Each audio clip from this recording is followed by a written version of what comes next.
സതീശൻ സർക്കാർ സംഘപരിവാറിന്റെ വിനീതദാസന്മാരായി മാറിയെന്ന് CPM സംസ്ഥാന secretary MV Govindan master. RSS അജണ്ടയാണ് സർക്കാർ നടപ്പാക്കുന്നത്. ഓരോ മന്ത്രിമാരും RSSനോടുള്ള വിധേയത്വം മത്സരിച്ച് പ്രഖ്യാപിക്കുകയാണ്. KPCC ആസ്ഥാനം എന്നാണ് RSSന് എഴുതി കൊടുക്കുക എന്നത് മാത്രമേ ഇനി അറിയാനുള്ളൂ എന്നും അദ്ദേഹം പറഞ്ഞു. അധികാരത്തിലേറി ഒരു മാസം പിന്നിടുമ്പോഴേക്ക് തന്നെ VD സതീശൻ സർക്കാർ സംഘപരിവാറിന്റെ വിനീത ദാസന്മാരുടെ സർക്കാരാണ് എന്നും എല്ലാവർക്കും മനസ്സിലാവുന്നത് പോലെ വ്യക്തമായി വരികയാണ്.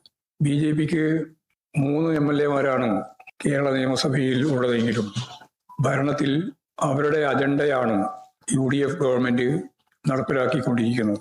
RSSനോടുള്ള വിധേയത്വം ഓരോ മന്ത്രിമാരും മത്സരിച്ചുകൊണ്ട് പ്രഖ്യാപിക്കുക.